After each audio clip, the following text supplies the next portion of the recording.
Hello and welcome to Clovis Local, the events, people, and important news from Clovis, California.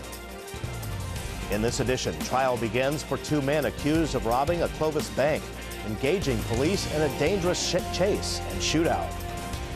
Clovis becomes a battleground in the debate over gay marriage, locals for and against Proposition 8.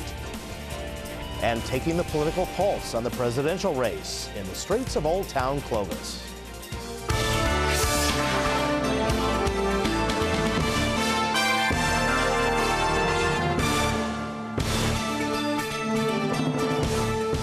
First up, emotions run high over Proposition 8, the so-called gay marriage initiative. It begins our pre-election coverage, Decision 2008. Proposition 8 is different than your average political issue, not just one candidate or idea against another. It's intensely personal. If approved, Proposition 8 would amend the state's constitution to define marriage as between one man and one woman. Clovis has become something of a battleground, with signs on both sides very evident in local neighborhoods. Opponents of Prop 8 took their message to the streets this week, holding a rally at Clovis Avenue and Herndon. There were dozens of complaints, meanwhile, from both sides of lawn signs being vandalized or stolen. And in neighboring Fresno, churches were egged this week after a large Yes on 8 rally. Now, a focus on the race for president. Correspondent Kelly Vale hit the streets of Old Town to take the political pulse of Clovis locals. And who are you voting for president? Obama. And why? Because there's never been another color of race in the president of the United States, and I guess it's time for change. You know, they say America's opportunity for everyone, for all races. You know, there's always only been one color in a president. Not that you're prejudiced. You know, not that I'm prejudiced or anything like that, but they say it's supposed to be a land of opportunity for all. I'm voting for Sarah and the white-haired guy. I am voting for McCain because he's a man of experience. If you look at Obama, he barely has any experience in politics, and it just makes sense to vote for McCain.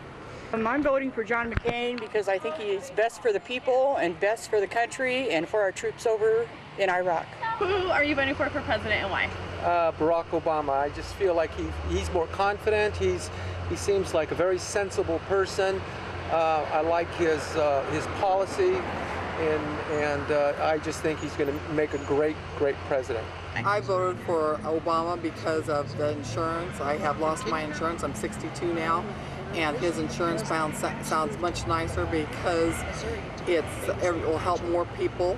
And the McCain $5,000 wouldn't help me because I'm paying $700 a month on insurance. I'm retired, and $5,000 deductible. So what would $5,000 do for me? Not really too much of anything. That's my reason I'm voting for Obama. I voted for Obama, and my reason being is because he's for the middle class. And the middle class has actually dropped compared to what it used to be. We're now becoming the low-income bracket instead of the middle class.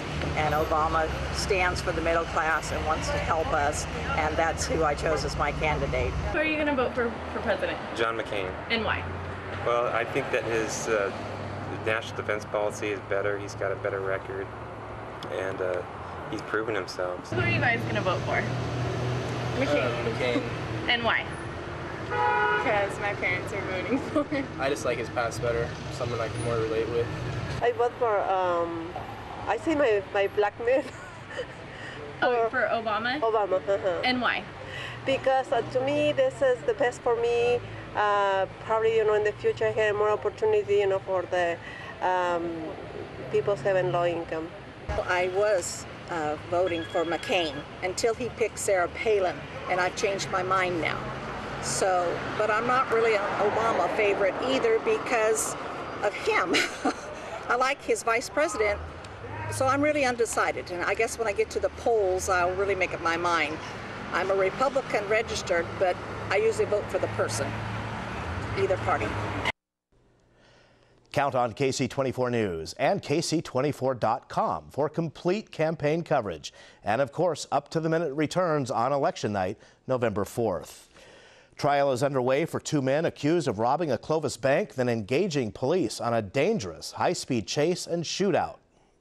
It's not a day goes by that I'm not thinking about it, think about what happened.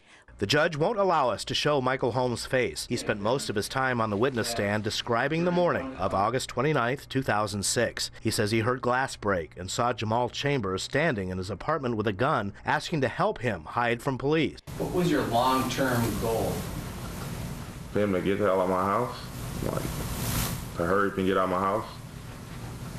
That's what you wanted? You wanted him out of your house? Either that or for the police to come. During the hours Chambers was allegedly in the apartment, he changed his appearance by shaving, altering his hair, and putting on different clothes. According to Holmes, he had to help the defendant hide the gun, which was possibly used to shoot countless rounds at Clovis police during a high-speed chase westbound on Shaw from Clovis, then through the Fresno State campus. And you said Jamal came into the room. Jamal. Right. Why did you use the first name Jamal? Why wouldn't I use it? That's his name. That's the only thing I knew him by once he told me his name. When police came to Holmes' door, he says he signaled with his eyes that one of the suspects was inside, but initially both men were arrested. At first, authorities weren't sure whether Holmes was in on it. They later determined he was not, but that didn't keep the defense from implying the witness knew the defendant before the day of the robbery and shootout. So he pulls you out, they handcuff you. The incident was over, meaning thank you, it's over with. Okay, so you're thanking him while you're in handcuffs. Exactly, because I'm innocent. I could care less about some handcuffs. The robbery and shootout trial is set to resume on Monday, November 3rd. Frightening moments for the passengers of a county bus in Clovis after it crashed this week. Investigators say the driver of the bus for disabled students was distracted by his passengers and crashed into two parked cars and a power pole in Old Town. Rescue crews had to use the jaws of life to rescue the 8 passengers and the driver from the wreck, and PG&E called in to repair the power lines. 2 passengers were taken to Clovis Community Medical Center with minor injuries. We're recording this Clovis webcast on Halloween, October 31st, as costume kids get ready to hit the streets in search of treats. The most purportedly haunted spot in Clovis is still open for Halloween tours. Mary, are you in the room? Cross the rods for yes.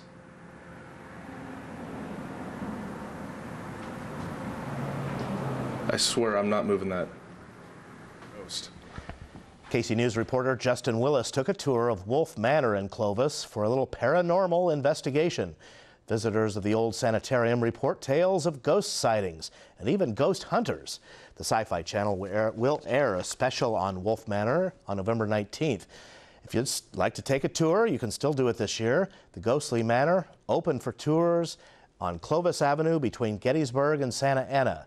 Set up your tour by calling 307-4994 or go to their website, wolfmanorhotel.com.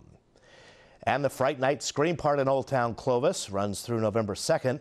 Billed as the scariest event in the area with 4 haunted Halloween attractions. The hours are 7 p.m. to midnight. The Fright Night Scream Park, located at 801 Santa Ana in Old Town Clovis.